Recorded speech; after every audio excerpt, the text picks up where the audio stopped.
Beautiful map components for React, shadcn-style. One command, you own the code, zero lock-in. Built on MapLibre and Tailwind. Welcome to mapcn. Mapcn is what shadcn UI would look like if it shipped maps. Free and open source, ready to use, customizable map components for React. The headline says it, beautiful maps, made simple. The pitch is direct, zero config, one command setup. Built on MapLibre GL for the actual rendering, styled with Tailwind so it drops into your design system, written in TypeScript so it plays nice with the rest of your codebase, and follows the shadcn UI pattern of copy-paste components instead of an npm dependency. You add a component, the source lands in your repo, you tweak it however you want. 8.3K stars on GitHub, MIT licensed, built by Anmol, listed in the Vercel OSS program. If you've ever stared at the Mapbox docs trying to figure out how to make a marker not look terrible, this is the React-shaped escape hatch. The thing that makes mapcn different from a normal React map library is the distribution model. Most libraries publish an npm package, you install it, it lives in node modules, you import it, you fight its API for the next 2 years. Mapcn follows the shadcn UI model instead. There's a registry, you run a CLI command. The components copy themselves into your codebase as actual TypeScript files you can read, edit, and own. No black box dependency, no version pinning headaches. If you don't like how the marker is styled, you open the file and change the class name. If you need a custom pop-up that the library doesn't ship, you fork the source you already have. This is a fundamentally different relationship with a UI library. They give you a starting point, you take it from there. shadcn UI has been validating this model for 2 years. Mapcn is the first serious attempt to apply it to maps. The result is a library that gets out of your way the moment it's installed. The install is the punchline. You're already in a shadcn UI project, that's the assumption. One command pulls the map component into your codebase. npx shadcn at latest add. Then the URL of the mapcn registry entry. Behind the scenes, shadcn fetches the component definition. Writes the file into your components directory, registers any dependencies, and you're done. No npm install, no package.json change beyond a couple of MapLibre transitive deps. You import the map component the same way you import any other shadcn component, from your local components folder, not from a third-party package. The component takes standard React children. Drop in a marker for pins, drop in a route for paths, drop in controls for zoom and compass and locate and full screen. The whole thing renders in dark mode automatically if your theme is dark, light mode if your theme is light. No theme prop wrangling. The same shadcn workflow you already know, applied to maps. Here's what using it actually looks like in your code. Import the map component from your local components folder. Same import pattern as any other shadcn component. Drop it into your JSX, pass a center coordinate and a zoom level. That's a working map. Want markers? Compose marker children. Want a pop-up on the marker? Wrap it in a pop-up. Want a route between 2 points? Drop in a route component with the geometry. Controls. Zoom in, out, compass, locate me, full screen. All available as composable child components, each one styled to match your shadcn theme automatically. The whole tree is declarative React.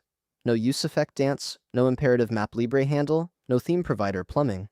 The components handle the bridge to MapLibre under the hood, so you write JSX and the right map renders. What ships with mapcn beyond the basic map? Markers, full marker system, with custom React content inside, not just colored pins. Pop-ups, bound to markers, or freestanding, fully themed. Tooltips and labels, for hover states and persistent annotations. Routes, draw paths and routes on the map, useful for delivery flows or directions. Controls, the 4 standard ones every map needs. Zoom in and out, compass for rotation reset, locate me for the geolocation API, full screen for that full screen, API toggle. All of them are separate composable components you opt into, not a monolithic toolbar. Theme handling. Automatic light and dark switching, driven by your existing shadcn theme provider. You don't pass a theme prop. The components read it. TypeScript types. Full coverage, including the MapLibre style spec, where you need to drop down to it. The component surface is small enough to learn in an afternoon, and complete enough to ship a real product map. That's the right shape for a UI primitive.